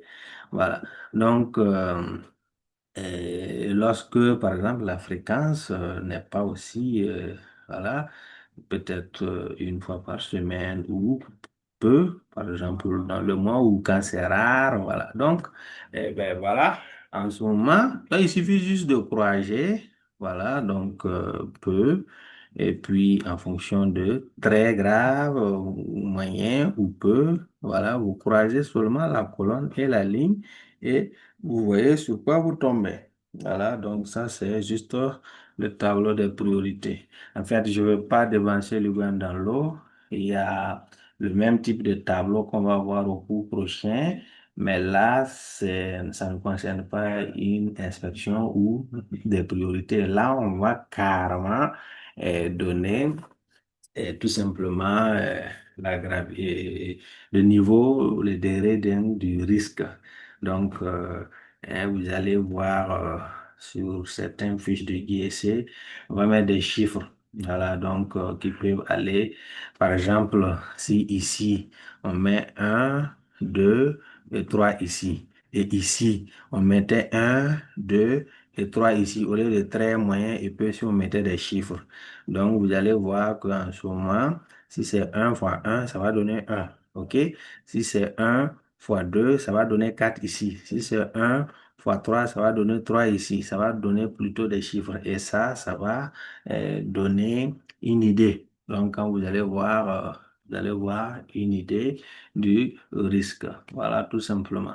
Donc, on va revenir sur ce tableau-là pour ceux qui pensent n'avoir pas... bon, je crois que déjà, on doit avoir compris. Maintenant, que ça vienne beaucoup plus éclaircir, voilà. Sinon, c'est très facile et surtout que ce tableau n'a pas plusieurs entrées. Il y a des tableaux à plusieurs entrées où, quand il s'agit des calculs, ça peut aller jusqu'à 25 et autres, voilà. Donc, eh ben, on va voir, mais vous allez bien comprendre, je crois, et que c'est vraiment capital. Parce que non seulement pour évaluer les risques et donner des priorités, ça sera très fréquent, et également évaluer les risques voilà, dans l'analyse des tâches ou dans les DSC et autres, ben, ce sont des choses qu'on ne peut pas échapper en tant qu'associé. Donc, ben, là, je ne vous cache pas l'importance donc, de ce tableau, de sa compréhension, voilà. Mais qui est aussi très simple, facile à comprendre, voilà. Et donc, est-ce que ça va pour les deux personnes qui ont posé les questions par rapport au tableau? Ouais, pour moi, en tout cas, ça va. Maintenant, là que j'ai Ah, bien compris. moi, à mon niveau, ça va. Ok, super, super. Également, chez moi, ça va. D'accord, ça marche, ça marche. Il n'y a pas de problème. Comme je dis, au cours prochain, on va revenir sur le tableau. Ça marche. Est-ce qu'il y a d'autres questions?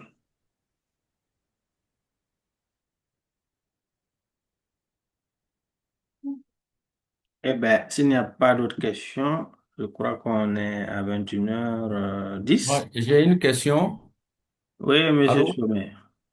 Oui, au niveau de la prévention, Oui. euh, s'agissant de la prévention lors d'une inspection spécifique, est-ce que, vu les circonstances, on peut ne pas, on peut être arrivé à refaire une inspection générale par rapport à une entreprise donnée?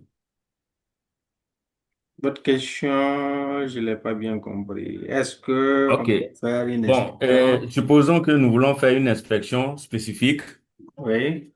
Voilà, sur un matériel donné, peut-être une machine ou quelque chose comme ça.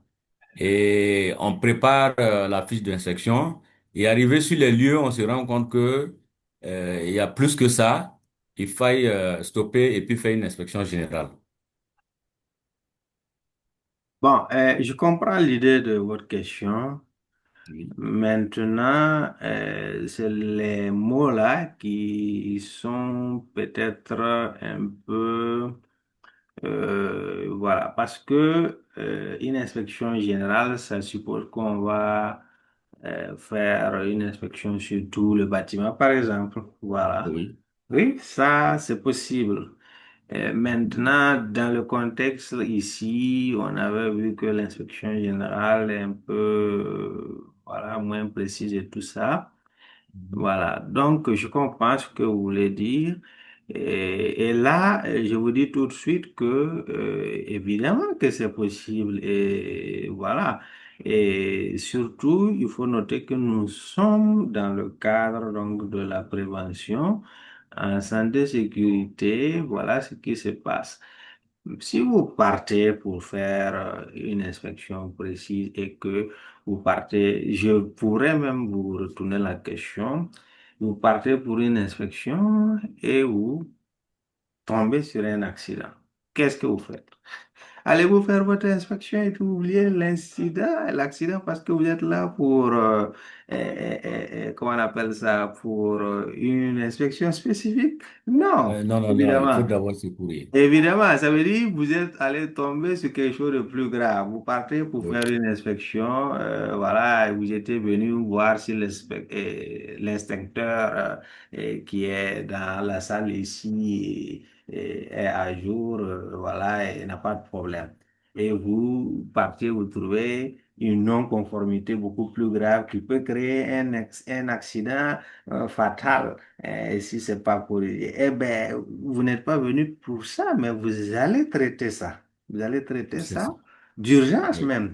Voilà. Oui, Donc, ça, c'est une évidence. Voilà. Donc, la question, c'est oui, bien sûr, vous pouvez aller pour quelque chose. Et puis, à cause de ce que vous observez, et être amené à faire une autre inspection. Voilà. Beaucoup plus euh, critique ou beaucoup plus poussée ou précise sur un point de la sécurité donnée que vous aviez noté. Voilà, ça c'est clair, ça c'est une évidence. Voilà, c'est la même chose lorsque on parle même dans l'inspection dont on est en train de parler, on a dit quelque part que il y a des choses que si on le voit, on ne va pas s'arrêter pour noter et puis aller mettre dans un rapport, on va faire corriger immédiatement. Voilà, c'est parce ça. que c'est grave ce qui est en train de faire. Vous n'allez pas aller pour faire une inspection et puis voir quelqu'un qui est sur à un niveau donné et à une certaine hauteur, il n'a pas porté son harnais et puis vous, ce qui vous intéresse, c'est juste faire une photo et puis aller faire un rapport. Évidemment, vous pouvez le faire, mais vous allez arrêter cette action immédiatement et puis corriger la situation. Imaginez Mhm. que vous partez ou bien que voilà, l'accident se passe devant vous maintenant. Donc vous voyez, alors que vous aurez pu donc arrêter ça et puis corriger. Donc évidemment, quand c'est une exception de ce genre, voilà. Même lors des observations de tâches, on part pour observer. Normalement, on ne fait que regarder. Après, on va dire, ah, à tel niveau, voilà ce qu'il fallait faire. Mais là, c'est quand c'est des petites choses, hein, des petites choses qu'il a oublié de faire. Voilà. Mais là, quand il y a une chose de grave et qu'il y a un risque que l'accident se produise devant vous, eh bien, vous arrêtez, vous corrigez avant de continuer. Voilà. Donc, c'est évident. C'est bon, monsieur Soumet? Oui, ok, c'est compris. D'accord. Merci. Super. Alors, donc, je crois qu'on va s'arrêter là pour ce soir. Eh bien, sinon, si on atteint 22 heures, ça veut dire que l'objectif de faire plus tôt n'aura pas servi. Alors, donc, je vous souhaite donc une très bonne soirée et surtout bonne reprise. Voilà, donc un bon début de semaine. Et on se retrouve voilà, au prochain cours. Voilà, en bonne santé, eh ben, si le bon Dieu nous le permet. Donc, bonne soirée à tous et à toutes. Bye, à la prochaine. Merci, bonne soirée à tous. Merci, bonne soirée à tous, à Merci, vous pareillement. merci, Bonne merci, soirée. merci, merci. Bye. Bonne soirée, je te remercie. Merci, merci. Merci, bonne soirée à vous également. Merci à vous. Bonne soirée. Merci.